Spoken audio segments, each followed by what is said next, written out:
Bismillahirrahmanirrahim. Assalamualaikum warahmatullahi wabarakatuh.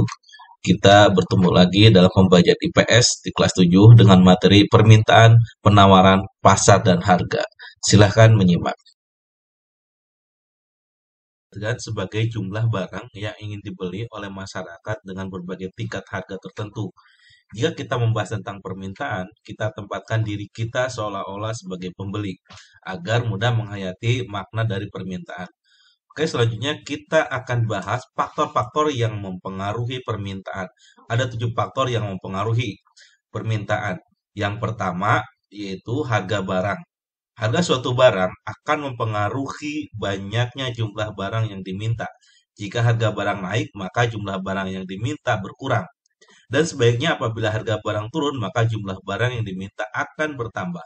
Faktor pendapatan.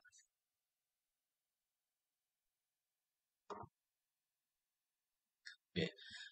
Pendapatan masyarakat, pendapatan yang beroleh oleh seorang akan sangat mempengaruhi permintaan terhadap suatu barang. Jika pendapatan rata-rata setiap orang naik, maka jumlah barang yang diminta akan bertambah. Dan sebaiknya, jika pendapatan turun, maka jumlah barang yang diminta akan berkurang. Ketiga, Ketiga yaitu selera masyarakat sangat mempengaruhi permintaan seorang. Jika seorang tersebut sangat menyukai suatu barang, walaupun harganya mahal, barang tersebut tetap akan dibeli. Namun sebaliknya jika orang tersebut tidak selera terhadap suatu barang, walaupun harga barang itu rendah atau murah, maka tidak akan dibeli. Faktor yang keempat,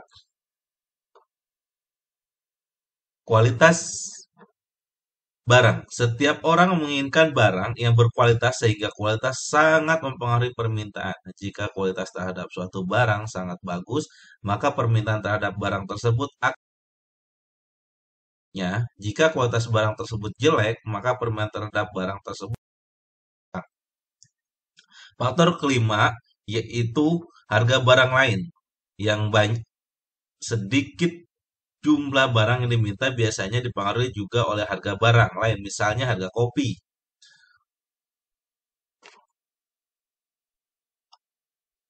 Lebih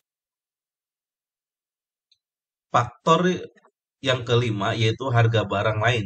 Banyak sedikitnya jumlah barang yang diminta biasanya dipengaruhi juga oleh harga barang lain. Misalnya harga kopi lebih mahal dibandingkan dengan harga teh.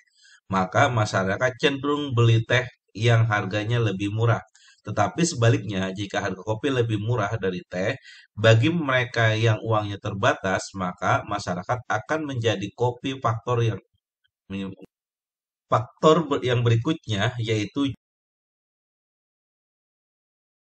maka akan sangat mempengaruhi permintaan terhadap suatu barang. Dan faktor yang terakhir yaitu ramalan masa depan. Masyarakat akan menambah permintaan terhadap suatu barang kalau diperkirakan harga barang tersebut di masa yang akan datang harganya akan naik. Berikut ini adalah gambaran kurva permintaan. Kurva permintaan menggambarkan sifat hubungan antara jumlah permintaan barang atau jasa dengan harga dalam berbagai kondisi. Biasanya kurva akan bergerak dari atas menuju ke bawah. Artinya, semakin tinggi harga suatu barang, maka jumlah permintaan terhadap barang tersebut semakin sedikit. Atau menurun selanjutnya yaitu macam-macam permintaan. Pertama, permintaan menurut daya beli konsumen. Menurut daya beli konsumen, permintaan dibagi menjadi dua, yaitu permintaan efektif, kemudian yang kedua permintaan potensial. Permintaan efektif adalah permintaan yang didukung dengan kemampuan daya beli, artinya permintaan ini berasal dari konsumen yang betul-betul memiliki kemampuan untuk membeli barang dan melalui transaksi. Sedangkan permintaan potensial adalah permintaan yang didukung dengan kemampuan daya beli, tetapi belum melakukan transaksi. Berikutnya yaitu permintaan menurut jumlah konsumen. Menurut jumlah konsumen, permintaan dibagi menjadi dua jenis. Yang pertama, permintaan individual, yaitu permintaan dari masing-masing orang terhadap suatu barang, dan yang kedua, yaitu permintaan pasar. Permintaan pasar yaitu permintaan yang dilakukan oleh masyarakat pada umumnya. Selanjutnya kita bahas tentang penawaran. Cek. tentang penawaran. Penawaran dapat dilihat sebagai kesediaan penjual untuk menjual berbagai barang pada berbagai tingkat harga dalam waktu tertentu. Saat permintaan tadi kita memposisikan diri sebagai pembeli, sedangkan pada saat penawaran kita memposisikan diri sebagai penjual. Penawaran dipengaruhi oleh beberapa faktor.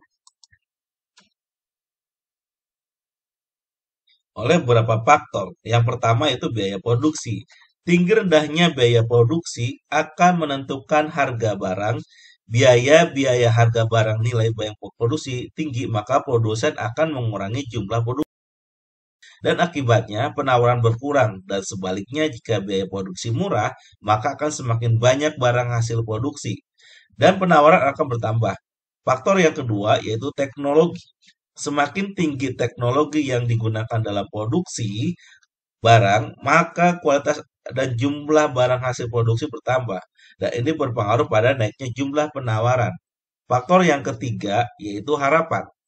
Harapan akan mendapatkan laba dengan harapan memperoleh banyak, maka produsen berlomba untuk meningkatkan produksinya, mengembangkan usahanya guna memperoleh keuntungan yang besar. Faktor yang terakhir yaitu faktor-faktor non-ekonomi.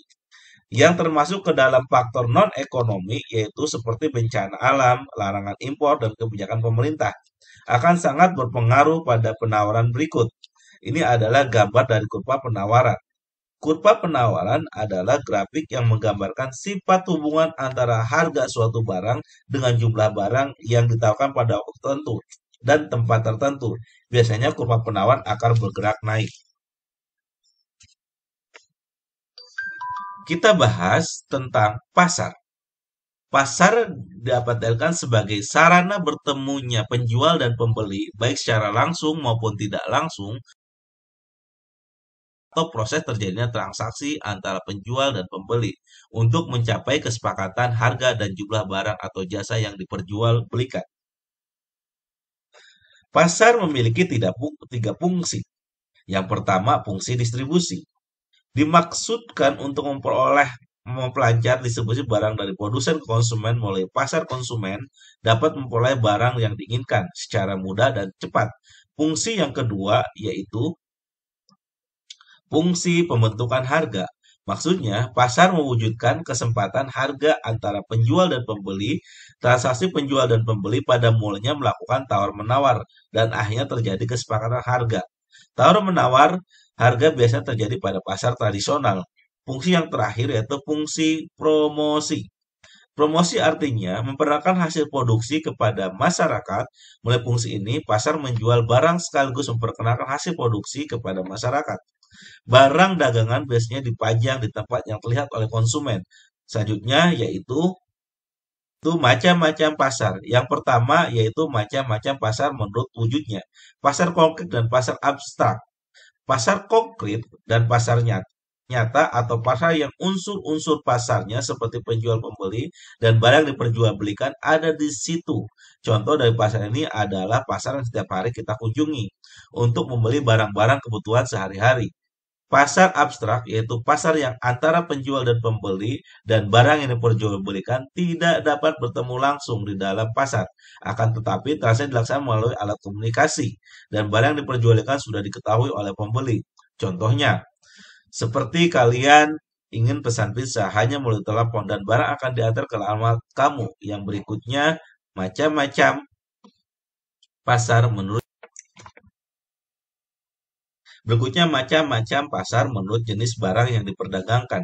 Yang pertama adalah pasar barang konsumsi, yaitu pasar yang perjualbelikan barang-barang keperluan sehari-hari. Contohnya pasar ikan, pasar buah-buahan, supermarket, atau mall. Berikutnya, pasar barang produksi, yaitu pasar yang menyediakan keperluan faktor-faktor produksi. Contohnya di antaranya yaitu pasar tenaga kerja. Berikutnya yaitu macam-macam pasar menurut luas jaringan distribusi. Yang pertama yaitu pasar setempat. Pasar setempat yaitu pasar yang digunakan oleh masyarakat di wilayah sekitar dan melibatkan penjual dan pembeli di sekitar daerah tersebut. Yang kedua yaitu pasar nasional. Pasar nasional yaitu pasar yang cakupan pembelinya dalam wilayah suatu negara, penjual dan pembelinya berasal di berbagai daerah di wilayah negara tersebut. Kemudian yang ketiga yaitu pasar regional. Pasar regional yaitu pasar yang daerah pemasarnya meliputi beberapa negara yang berada dalam suatu kawasan, misalnya kawasan Asia Tenggara saja, atau Asia Pasifik, dan lain-lain. Kemudian yang keempat yaitu pasar internasional. Pasar ini yang menyediakan komoditas barang dagangan untuk rakyat seluruh dunia. Selanjutnya yaitu jenis pasar menurut waktu penyelenggaraannya. Yang pertama adalah pasar harian, yaitu pasar hari dan menjual barang-barang kebutuhan pokok sehari-hari. Yang kedua yaitu pasar mingguan. Pasar mingguan adalah pasar yang dilaksanakan seminggu sekali, misalnya hari Minggu saja, hari Jumat saja, atau hari Rabu saja. Yang ketiga yaitu pasar bulanan, yaitu pasar yang kegiatan sebulannya sekali. Dan yang keempat yaitu pasar tahunan. Pasar tahunan adalah pasar yang diadakan setahun sekali. Dan yang terakhir yaitu macam-macam pasar organisasi strukturnya. Yang pertama adalah pasar persaingan sempurna. Pasar ini di dalamnya banyak terdapat penjual dan pembeli yang sama-sama telah mengetahui situasi pasar. Kemudian barang yang diperjualbelikan homogen atau jenis penjual dan pembeli tidak bebas menentukan harga karena harga ditentukan oleh kekuatan pasar. Contohnya sayur mayur, buah-buahan, kata tekstil dan lain, dan yang terakhir yaitu pasar persaingan tidak sempurna.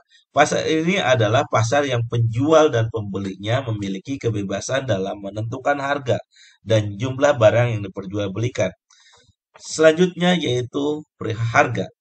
Harga ialah nilai tukar suatu barang yang dinyatakan dengan uang. Dalam ilmu ekonomi, yang dimaksud dengan harga pasar ialah harga yang disepakati pihak penjual dan pembeli, dan pada harga ini barang yang diminta sama dengan jumlah barang yang ditawarkan.